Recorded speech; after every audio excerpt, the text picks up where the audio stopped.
The rain didn't fall, it attacked. It came down in heavy, sideways sheets, turning the cracked concrete of the Blue Ridge Parkway gas station into a mirror of swirling stormwater and distorted neon. I stood motionless beneath the flickering awning light, every inch of me soaked through, mascara bleeding down my cheeks like war paint gone wrong. The only sound louder than the pounding rain was the fading hum of Jake's BMW engine as his taillights vanished into the blur. He didn't look back. No pause. No hesitation. Just those last cold words before he shut the door. "I need space, Emily. I'm done." And then he drove off, 40 miles from home. No car, no coat, a broken umbrella, a dying phone, and a marriage that had evaporated in the middle of a storm. I didn't even notice I was shivering until I stepped inside the tiny convenience store. The sudden blast of fluorescent light felt like a slap. Harsh, unforgiving. A teenage clerk behind the counter blinked at me, clearly trying to decide if I was a runaway bride or a soaked lunatic. "Ma'am, are you okay?" "Fine," I said, though my voice cracked halfway through. I wasn't fine. I was humiliated, abandoned, and trembling in a dress that now clung to my skin like a wet paper towel. There were 17 missed calls from the office, 3 messages from Matt, my brother, asking if I was safe, and not a single word from Jake. My husband of 8 years had just driven off into a storm and left me like I was luggage he'd forgotten on the curb. I leaned against the coffee machine, pretending to study the options. The ancient thing groaned and hissed like it might explode. I pressed a button anyway. The only thing worse than being left behind in the rain was doing it without caffeine. What really broke me wasn't the storm. It wasn't even the abandonment. It was how casual he'd been.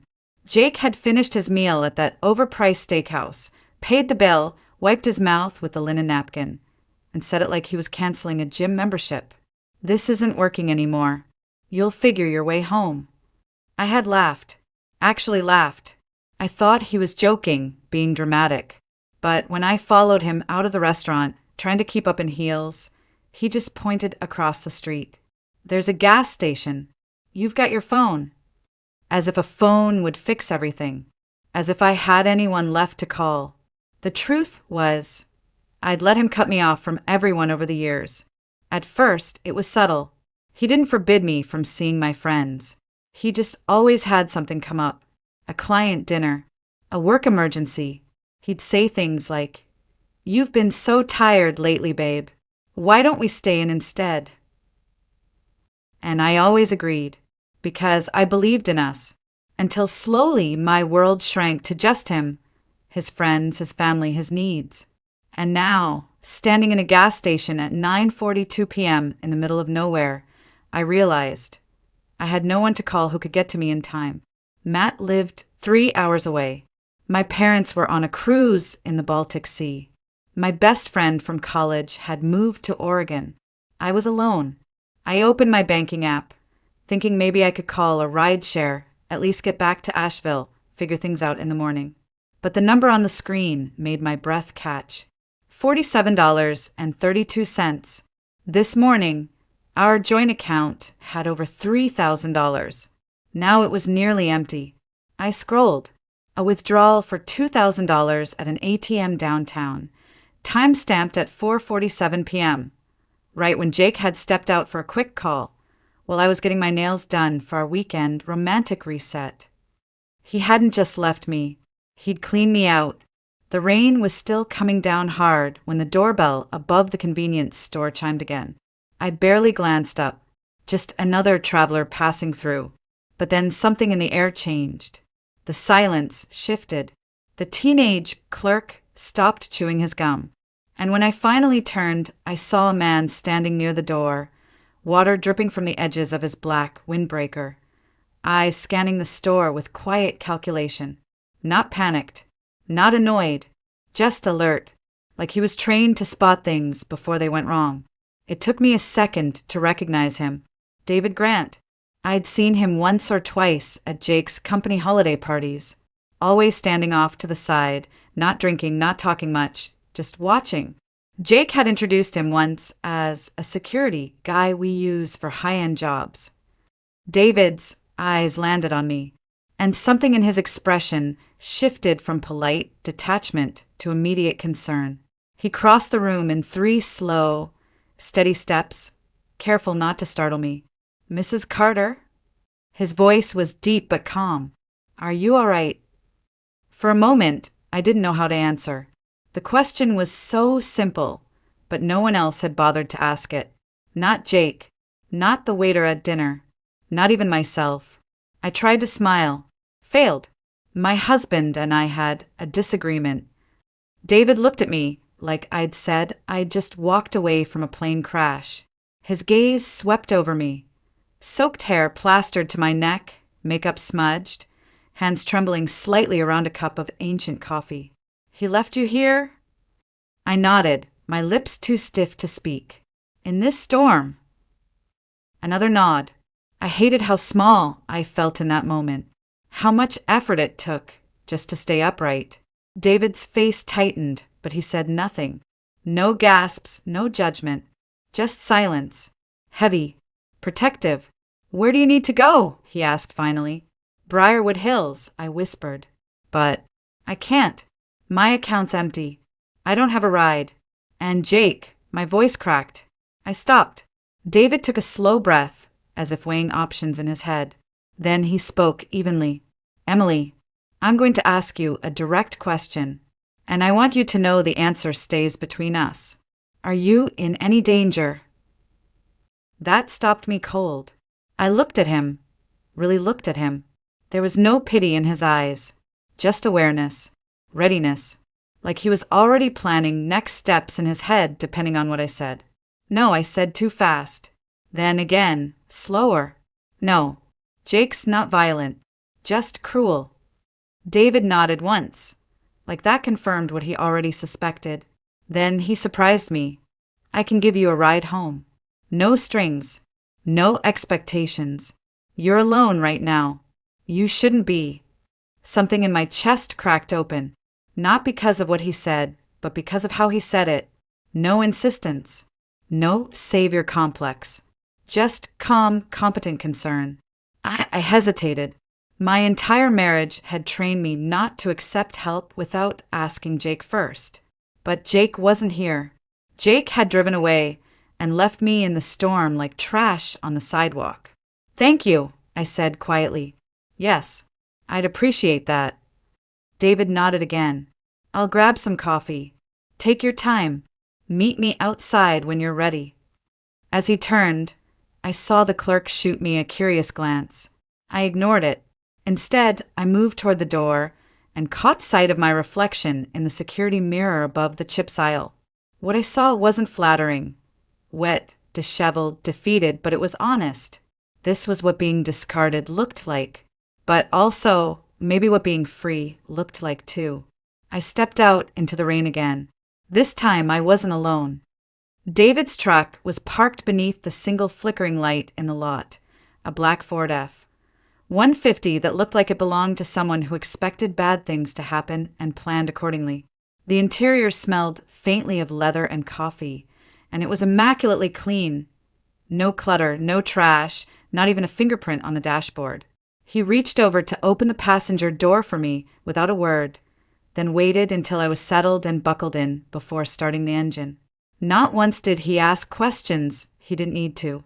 Not once did he comment on the way my dress clung to my body or how I'd clearly been crying. He just drove. At first, the silence between us was thick, with everything I couldn't say. I watched the trees blur past, soaked and spectral in the headlights, and felt my heart beating like I was still standing under that gas station awning. Every minute felt like I was being peeled away from the version of me that had believed Jake would come back, that he'd had a bad moment, that this was some kind of mistake. But it wasn't. He'd planned it. The financial wipeout, the timing, the storm. All of it. After 10 minutes, David spoke. His voice was low and even. "I hope you don't mind me asking, but how long has this been going on?" I glanced at him. "This. The way your husband treats you." My throat tightened. I wanted to answer. To say he doesn't always treat me this way, or he's stressed from work, or it's complicated. But the words wouldn't come, because none of them were true. David continued, eyes on the road. I've done security work for a long time. You get good at spotting patterns, control, isolation, gaslighting. Jake's been laying the groundwork for this for a while. You probably know that. I didn't answer. I didn't need to. The truth was already humming in the quiet space between us. At the company holiday party last year, David said, I saw him redirect every conversation you tried to have. Anytime someone showed interest in you, even just small talk, he'd insert himself, shift the focus, keep you orbiting him. I turned to look at him, stunned. I didn't notice, I said softly. You weren't meant to, he replied. We drove on. The wipers carved rhythm into the rain. He also told 3 people at that party, David added, that you were too trusting and needed him to keep an eye on things for you. Made it sound like a joke, but it wasn't. I closed my eyes. I remembered those moments. The way people laughed awkwardly and I'd brushed it off. I thought it was just Jake being charming in his offbeat way. He wasn't being charming. He was undermining me. You were watching me, I said, more surprised than accusing. David gave a small nod. I pay attention, especially when something doesn't feel right. He didn't elaborate, didn't need to, and somehow that made me trust him more than I'd trusted anyone in years. After a pause, he said, quietly, You reminded me of my sister, before she left her husband. The word left hit differently than I expected. Not escaped, not survived, just left, as if it were a decision she'd made, not something she'd had to be rescued from. He ever hit you? David asked, not prying, just verifying. No, I answered honestly. Never. That doesn't mean it wasn't abuse. I turned toward the window, blinking fast. He wasn't trying to make me cry, but that was what made it worse. He was just telling the truth.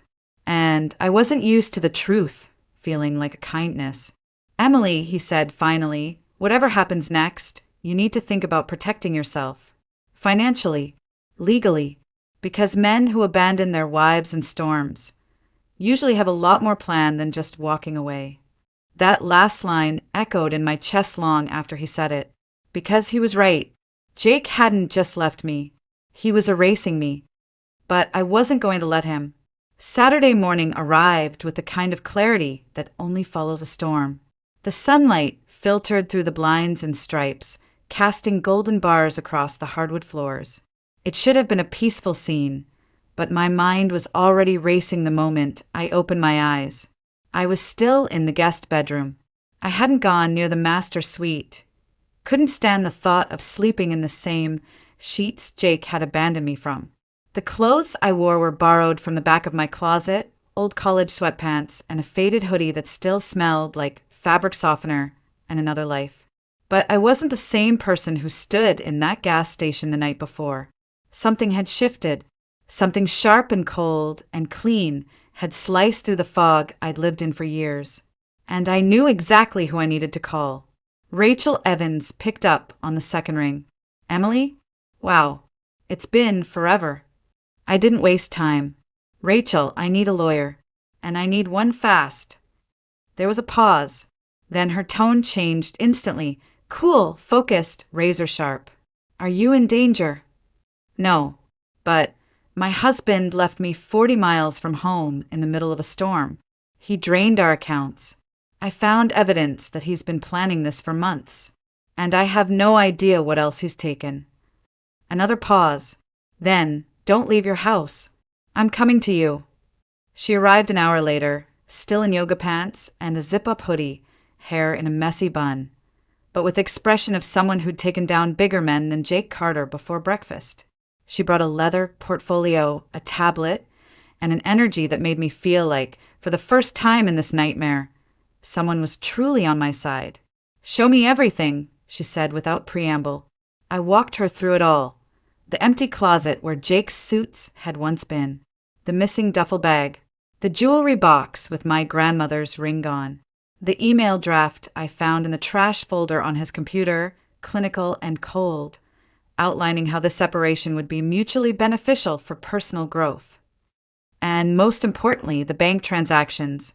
Rachel's brows lifted as she scrolled through my phone. He withdrew $2,000 the same afternoon he left you stranded. Did he mention anything about splitting accounts? No, I didn't even know he was thinking about leaving. She sat back, arms crossed. Then he's in trouble. My heart fluttered. What do you mean? In California, and yes, we'll confirm this applies in North Carolina too, marriage is a legal partnership. You can't just start funneling money away, hiding assets, and planning an escape while pretending to still work on the relationship. That's called dissipation of marital assets, and judges do not like it. She flipped through her tablet, pulling up state legal codes, explaining terms like community property, forensic discovery, and temporary spousal relief. It was like watching someone assemble a weapon out of legal precedent and case law. I couldn't stop staring. I feel like I've been sleepwalking for years. Rachel gave me a look. You weren't sleepwalking. You were surviving someone else's reality. And now you're about to take yours back. She paused, looking around the house. Is this place in both your names? Yes. Good. Don't move out.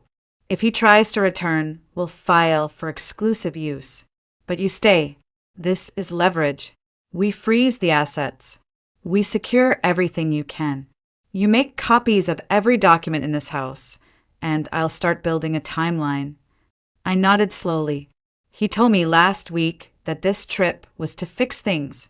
He booked the hotel, planned everything. Rachel raised an eyebrow. Then he wasn't just walking away.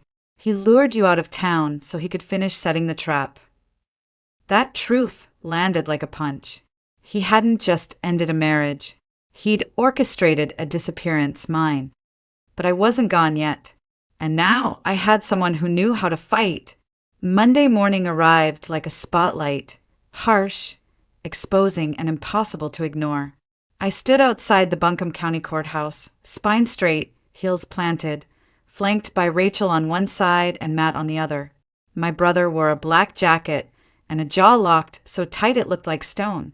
Rachel had on a navy pantsuit and the kind of no-nonsense heels that said she wasn't here to negotiate, she was here to win. As for me, I wore the most professional outfit I owned. Clean lines, high collar, no jewelry, no distractions, just me, holding myself together with the same hands Jake had tried to make useless for years. Are you ready? Rachel asked, her voice low. No, yes, I said. Inside, the courthouse buzzed with hushed voices and the dull clatter of shoes on tile. I spotted Jake before he saw me. He sat beside his attorney, a tall man with silver hair, custom tailoring, and the kind of polished arrogance that screamed retainer fee. Jake wore the same Rolex he swore he'd pawned last year to pay off business expenses. His face was composed, clean-shaven, calculated. And when he saw me, he smiled. Like none of this was real, like we were two adults resolving a misunderstanding, not adversaries in a legal war. He'd started the night he left me in the rain. Don't look at him, Rachel whispered as we took our seats. Every glance is an invitation. You're not here to talk. You're here to win. The judge entered, Honorable Margaret Chin, stern, concise, with a reputation for cutting through theatrics like a scalpel. I liked her instantly. The hearing began. Rachel stood first, presenting our emergency petition to freeze all marital assets, grant me exclusive use of the home, and secure immediate temporary support.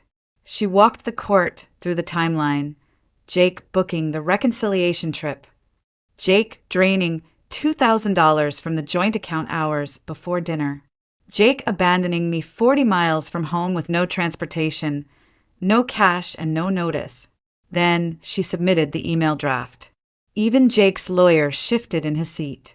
Rachel spoke with surgical precision. Calm, controlled, ruthless. When it was their turn, Jake's attorney attempted to soften the blow. Your Honor, this was a mutual decision. My client acted out of emotional distress.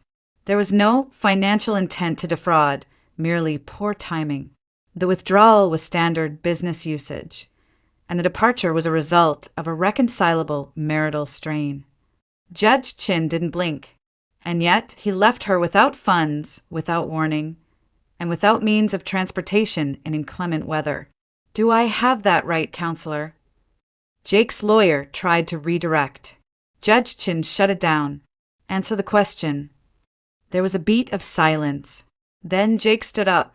"Your Honor," he began, with that practiced voice he used in investor meetings. "Emily and I have been struggling for months. We agreed that space might help us gain clarity. I didn't intend for her to feel abandoned. I thought she'd be able to call a friend, a rideshare. I miscalculated." "Miscalculated," the judge repeated, her voice flat. "Yes, ma'am." "And the funds?" she asked. Jake hesitated, just a second too long. "They were business-related," he said finally. Rachel stood. "We request proof of that, Your Honor. Receipts, transfers, any documentation that shows that withdrawal was related to company use and not personal liquidation." "You'll get it," Judge Chin said, already scribbling on her notes. Then she looked back at Jake. "Mr. Carter, abandoning one's spouse under the circumstances described and draining shared accounts does not paint you in a favorable light. I am granting the petition.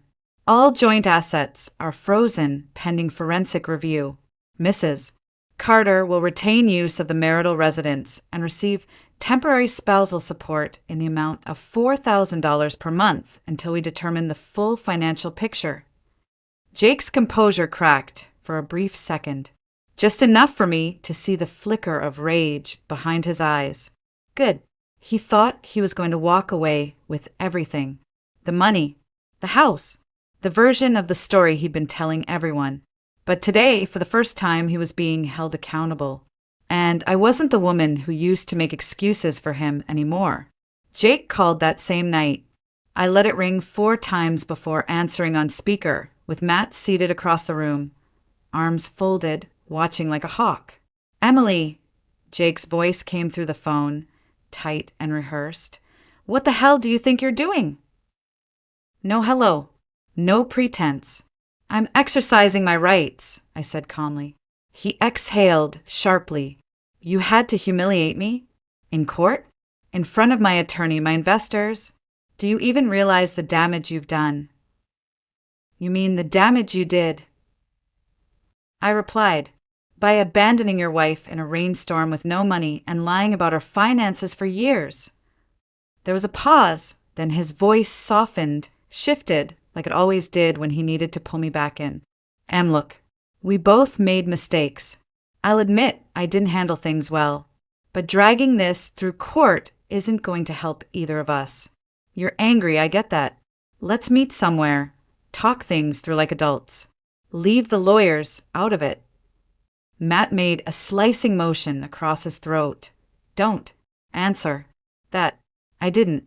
Instead, I said, all communication goes through Rachel now. If you have something to say, you can say it through her." Jake's voice hardened again. "Don't be stupid. You think she actually cares about you? She wants your case to drag on. She gets paid more the longer this takes. You really think she's helping you?" I stared at the phone. At the image of him, I could still conjure, without effort, the suit, the charm, the condescension. "She's helping me more than you ever did." "Emily," he said, that dangerous softness returning, "this doesn't have to be ugly." "It already is," I replied. "And I didn't make it that way. You did." Click. I placed the phone face down on the coffee table. My hands were steady. My voice had held, but my heart was pounding in my ears. "You handled that like a champ," Matt said. "Didn't flinch. Didn't let him in. I'm impressed." "I used to fall for that voice," I admitted. The way he twisted everything to sound like I was overreacting or misunderstanding or being emotional. Matt's face darkened. "That's not charm. That's manipulation." He was right, but Jake wasn't done. The next afternoon, someone rang the doorbell. Matt checked the peephole first, then groaned. "Oh, for Emily." It's your mother-in-law. I didn't need to ask which one. Linda Carter, polished as ever, wrapped in a trench coat like she'd just stepped out of a country club commercial. In her hands, a box of cookies. You sure you want to open that door? Matt asked. I paused, then opened it, but left the chain on. Emily, sweetheart, Linda said in her softest, most matriarchal tone. I was just passing through and thought I'd drop these off. Your favorite, the lemon almond ones. I don't think this is a good time, Linda, I said, voice neutral. She smiled, tight and strained. I understand things are tense, but we're still family. We love you. Rob made some mistakes, yes, but this legal situation? It's hurting everyone. There it was. Not even 30 seconds in, and the guilt trip had already begun. He hurt himself, I replied. I'm just responding. Linda glanced past me into the house. This isn't who you are, Emily. You've always been level-headed, reasonable. This vendetta doesn't suit you. I almost laughed. Holding someone accountable isn't a vendetta. It's self-respect. She sighed. Think about Tyler's college fund, Rob's employees, his reputation. If you take this too far, it could destroy everything. I stared at her. The woman who had once called me family was now reminding me how inconvenient I'd become. Not once did she say what Jake did was wrong. Not once did she ask if I was okay. I'm protecting myself, I said. Something I should have started doing a long time ago. I just thought maybe you didn't need all that money, she said quietly. You're smart, independent. You'll bounce back. And Jake won't. Her smile cracked. I closed the door. Matt looked at me, eyebrows raised. That was like watching a lioness ignore a chihuahua. I managed a weak laugh, but inside, something much stronger than laughter was rising. Resolve. They were going to push. Jake, Linda, their lawyer, maybe even mutual friends. But I'd crossed a line I could never uncross. And for the first time, I wasn't afraid of who that made me. 3 weeks later, the truth arrived, not as a rumor or suspicion, but as a thick folder laid across my kitchen table by Rachel herself. Sit down, she said, lips curled in something that resembled a smile, but not quite. It was the look of a lawyer who had just found the knife someone used to stab her client in the back, complete with fingerprints and a signed confession. What you're about to read, she said, tapping the folder, is going to make your blood boil. But it's also going to put you in the strongest negotiating position I've seen in years. I sat. The top page was an executive summary from the forensic accountant she'd hired. One phrase jumped out immediately. Undisclosed marital assets exceeding $12.4 million. I blinked. He always said the business was barely staying afloat, I whispered. Rachel nodded grimly. Turns out Carter Design and Build wasn't just doing okay. They secured a state contract 3 years ago, $40 million over 5 years for infrastructure renovations. And that's just the surface. She flipped the pages. I saw property deeds, investment accounts, wire transfers to offshore holdings in the Cayman Islands, and 2 shell companies registered under names I didn't recognize until I saw the initials. SB, Sophie Blake. He wasn't just hiding money. He was building a future without me. There's a house in Arizona, Rachel said, turning the page. Bought in cash. A condo in Miami under a shell corporation. A Tesla registered to a company Sophie opened last year. And guess who paid the insurance on it? My throat tightened. Let me guess. Your joint checking account. I felt something in my chest snap, not break, not shatter, but sever. The last frayed string, holding me to the fantasy of who Jake had once been. It gets worse, Rachel added. He's been preparing for this for over 2 years. Timing purchases around when you were less likely to check the accounts, hiding documents in encrypted cloud storage, and, get this, drafting a full asset separation agreement under your name. Forged. My jaw clenched. He forged my signature. Tried to. It wouldn't have held up in court, but if you hadn't contested the divorce, if you'd agreed to mediation quietly, he would have slipped it through. I stared at the pages, feeling heat rise in my chest. This wasn't just betrayal. It was strategic, calculated theft. He thought I'd roll over, I said. Rachel leaned back. Because he trained you to. She wasn't wrong. We spent the next hour building a response. By the time we were done, Rachel had drafted a counterproposal so precise, so unflinching, that even I flinched reading it. That Monday, we walked into the downtown firm where Jake and his attorney were waiting. All cool air conditioning and cold espresso in glass tumblers. Jake stood when I entered. He looked thinner, paler, like the stress had started gnawing at the edges. Emily, he began, that soft voice back in play. I think we can resolve this amicably if we both. I raised my hand. Save it. Rachel placed our file on the table. This is our position. Full disclosure of all assets. A 50-50 division of everything acquired during the marriage, plus retroactive spousal support and full legal fees covered by Mr. Carter. Jake's attorney scoffed. That's outrageous. Rachel smiled politely. It's law. They offered a counter. $200,000. A non-disclosure agreement. The Pinewood Hills house. I almost laughed. Jake had spent 2 years stealing millions. And now, he wanted to buy my silence with barely enough to cover a year's rent in Asheville. You're offering me $200,000, I said slowly, to walk away from a marriage where you hid over $12 million in joint assets and left me in the rain like roadkill. Jake leaned forward, voice low. Most of that isn't liquid. It's tied up in business. Then you shouldn't have stolen it. Rachel didn't even blink. We'll see you in court. Jake's face changed. The confident smirk faded. His shoulders sank. He glanced at his attorney, who was suddenly much less smug. We stood to leave. Emily, Jake said louder this time, you don't have to do this. We can figure something out. Just you and me. I turned, held his gaze. The person I used to be? I said. She would have listened. She would have negotiated, but she drowned in a gas station parking lot 3 weeks ago. And this version of me? She doesn't take crumbs.